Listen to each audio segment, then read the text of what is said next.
Coucou tout le monde, voici la guidance du mois de juin. Donc pour celles et ceux qui n'ont pas vu la petite vidéo que j'ai faite en introduction, donc je vais essayer de faire un petit résumé rapide. Mon travail alimentaire ne me permet pas ou difficilement de faire 12 guidance pour 12 signes astrologiques. Donc j'ai beaucoup réfléchi et vu qu'actuellement je me forme un petit peu en astrologie pour voilà, pour avoir une corde de plus à mon arc, parce que je trouve que les deux, l'astrologie et le tarot fusionnent vraiment bien ensemble, en tout cas se complètent.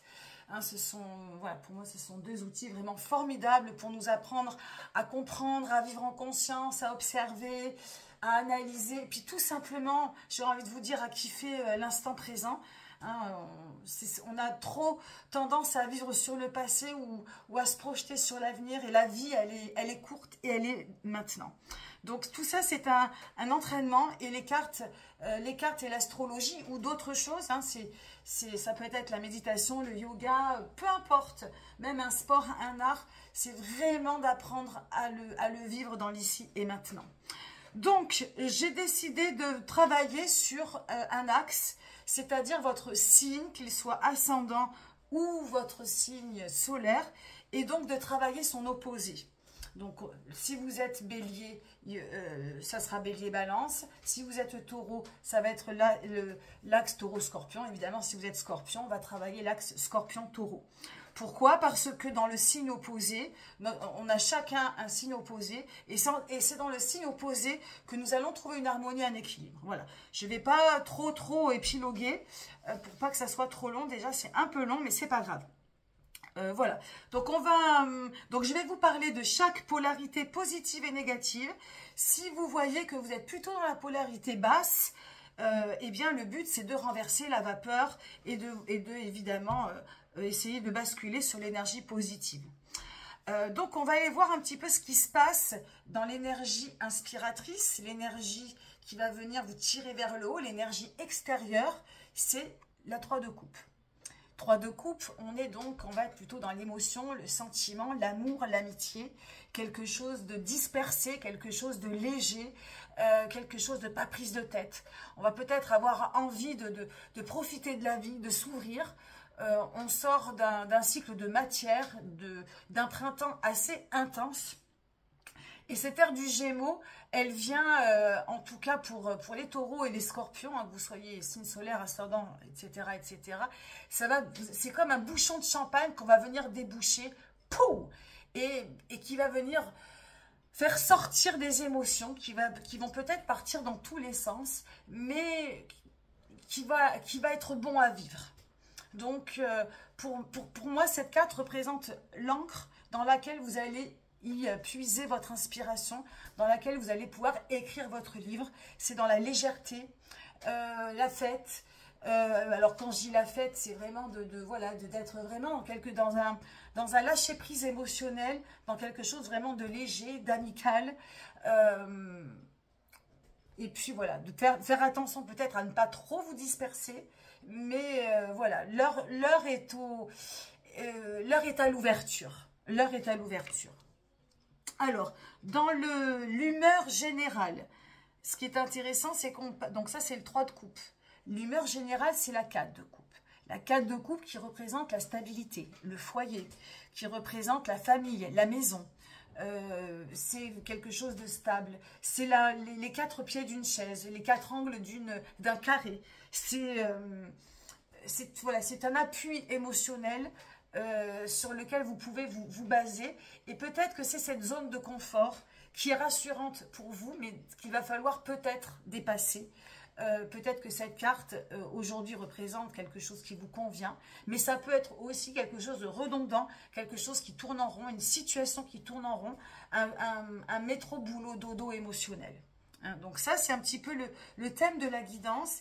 Et peut-être, donc, ou c'est quelque chose que vous avez besoin de rechercher par-dessus tout, ou au contraire, quelque chose dont vous allez avoir besoin de quitter. Hein, un peu plus de piment dans votre vie. Je ne sais pas si la phrase était très française, mais peu importe. Il va peut-être falloir mettre un peu de piment émotionnel dans votre vie. Alors, dans les énergies principales intérieures, nous avons l'empereur qui représente également le chiffre 4. Donc, il est là, la liaison. Alors, cet empereur, c'est la figure masculine, l'énergie yang, l'énergie de l'homme, de la domination. Alors, peut-être un rapport dominant-dominé. Quelque chose, un peu, voilà, c'est la figure du patriarcat, du père, du mari, absent-présent. Peut-être que c'est votre énergie à vous, quelque chose d'assez autoritaire, drastique. C'est une énergie dont on a besoin pour avancer, pour gagner de l'argent, pour travailler, pour même tenir une maison correctement, si vous avez des enfants à éduquer, etc. Mais pour autant, ça peut aussi être quelque chose de trop strict, trop autoritaire, trop puissant, trop dominant, quelque chose qui vous frustre même, qui vous empêche de mettre un peu de fantaisie dans votre vie. Donc, à adapter, il y a peut-être cette recherche, ou au contraire, de cette recherche, alors, certaines personnes vont avoir envie de trouver cet homme en vous, en l'autre, quelque chose qui vous tienne et qui vous sécurise. Peut-être, il y a aussi, c'est peut-être lié à l'argent, en problème ou pas, avec le travail ou pas. Voilà, mais ça peut être aussi une énergie à fuir, parce que trop drastique, parce que trop autoritaire, parce que, voilà, parce que vous avez besoin aujourd'hui de vous lâcher, de vous libérer, de vous ouvrir, de peut-être plus de fluidité, de légèreté, d'amitié, de choses un peu légères. Donc ça peut s'entendre de cette manière-là. La seconde énergie intérieure, c'est le pendu. Alors, soit on est dans une énergie figée, immobile, en pause, en maladie. Tout est un peu trop diffus, confus. Et on a besoin de... Voilà, le moment d'agir n'est pas venu. Hein, ça peut être un conseil, un signal, parce qu'il y a trop d'hésitation, il y a trop de choix. On peut aussi être pieds et poings liés à une énergie, à quelque chose ou à quelqu'un, à un lien qui vous fait du bien ou du mal. Alors, ces deux cartes peuvent être liées. Peut-être que ce lien que vous avez...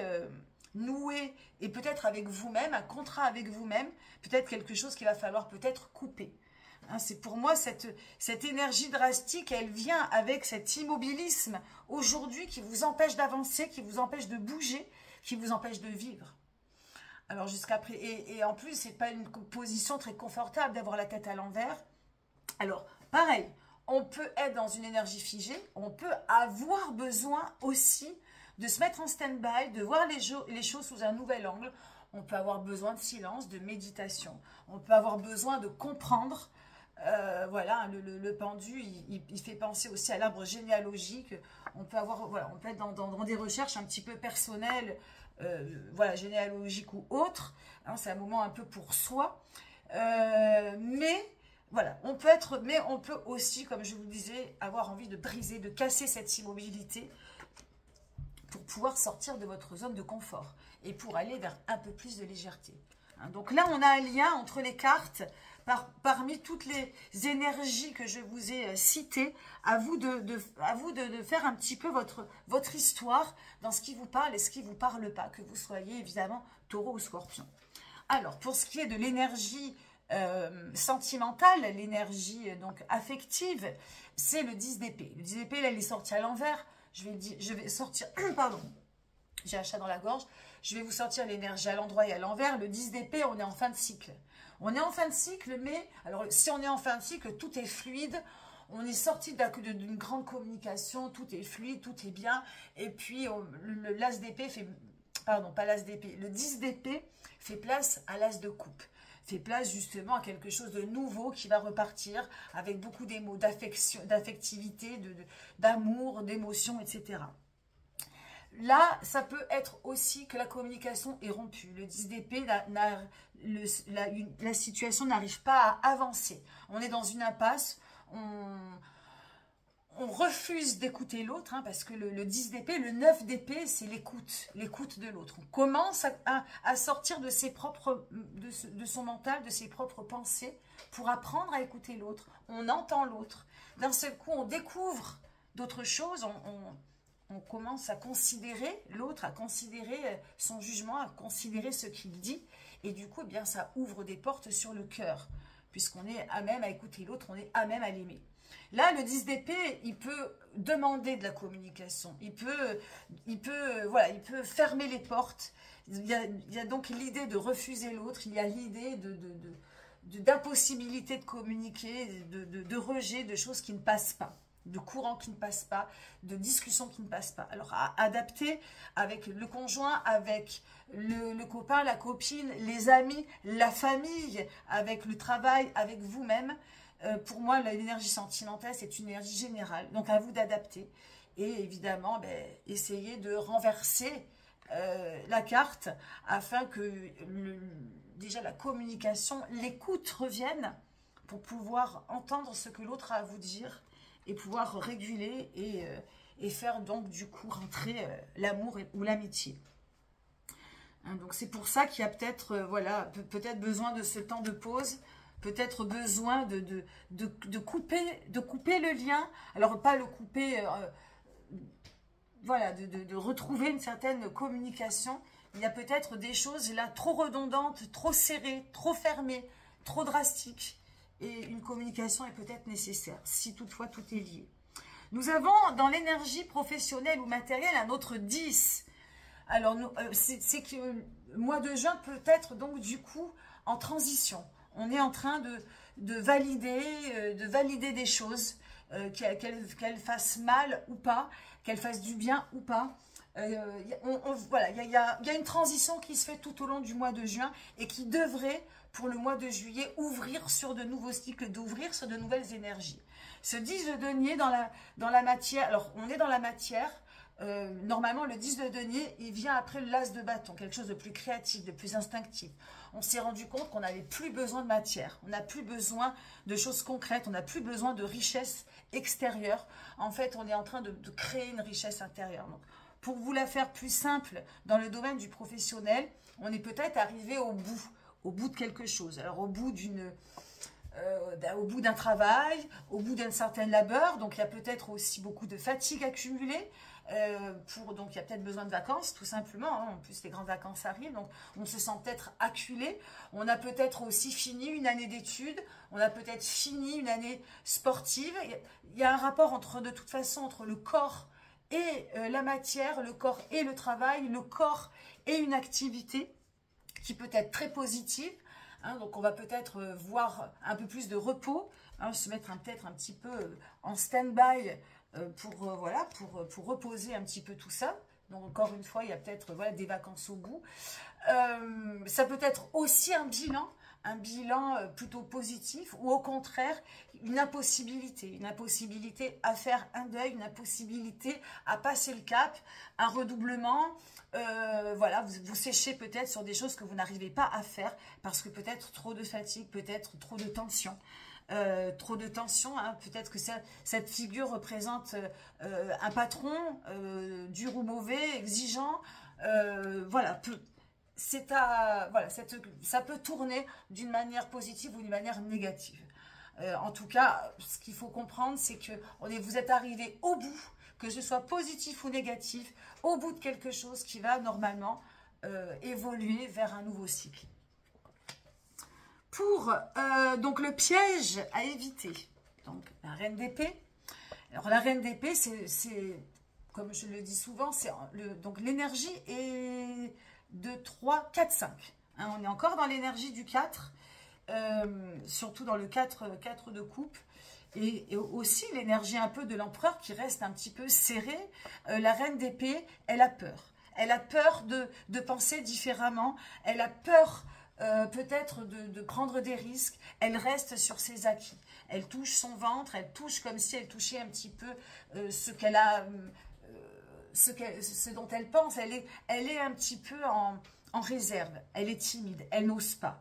Elle était bien jusqu'à présent avec des sécurités. Elle s'est rassurée et aujourd'hui, elle a peur. Donc le piège à éviter pour moi, c'est de rester dans cette peur, de ne pas oser. Dans cette peur de ne pas oser vous lâcher, de ne pas oser plus de fluidité, plus d'ouverture, de rester un peu fermé. Un peu fermé mentalement, un peu à être un petit peu trop reposé sur ses acquis, donc dans la tête, dans l'intellect, voilà, de ne pas vouloir un petit peu évoluer, de ne pas peut-être aussi entendre l'autre, voilà, ce qui correspondrait avec le reste de la guidance. Donc attention à ne pas rester figé et à essayer de vous ouvrir un peu plus, d'écouter l'autre, peut-être de prendre des risques, peut-être savoir aussi valider et changer d'avis. Ça peut être aussi une bonne solution. Et puis, eh bien, pour terminer, l'attitude à adopter, on va finir par le roi de coupe. Une belle carte, une carte de bienveillance, une carte d'empathie, d'amour. Hein, le roi de coupe, il sait aimer, il sait donner, il sait recevoir, il aime quasiment à l'inconditionnel. En tout cas, il a le cœur bien généreux, bien rempli, bien bienveillant. Donc pour moi, c'est d'aller écouter votre cœur sans limite, de mettre beaucoup voilà, beaucoup de cœur, beaucoup d'amour, beaucoup d'énergie positive, beaucoup de bienveillance. De ne peut-être pas être dans le jugement, parce que le jugement, ben, ça nous rend étriqués, ça nous empêche peut-être des fois de vivre certains moments. Hein, vous voyez, là, il y a la fête, l'amitié, on débouche le champagne. Il y a vraiment besoin, pour ce mois de juin, de déboucher le champagne. Alors, je ne vous dis pas voilà, de vous mettre la tête au champagne et de sortir le bouchon émotionnel qu'il y a peut-être en vous, afin de sortir peut-être de votre zone de confort, de vivre des choses un petit peu différentes, de vous ouvrir, de sortir un petit peu du métro boulot dodo. Voilà, un petit peu. Pas beaucoup, mais un petit peu, voilà, d'écouter l'autre, hein, de prôner la communication, de ne pas être trop autoritaire avec vous-même. Et puis, voilà, si vous avez besoin de repos, écoutez votre corps. Si vous avez besoin de vous mettre un peu en stand-by, ou au contraire, si vous avez besoin de couper la corde pour retrouver plus de liberté, plus d'ouverture, plus de fun et plus de fantaisie. Voilà, mes amis taureaux, scorpions, ce que je peux vous dire pour cette guidance du mois de juin. Merci pour votre écoute. Merci pour vos likes, vos abonnements. N'hésitez pas à partager la guidance à des taureaux ou à des scorpions. N'hésitez pas, voilà, à me laisser un petit commentaire pour faire vivre ma page. Ça fait plaisir. Et voilà ce que j'ai à vous dire. Merci beaucoup, à bientôt. Bye bye.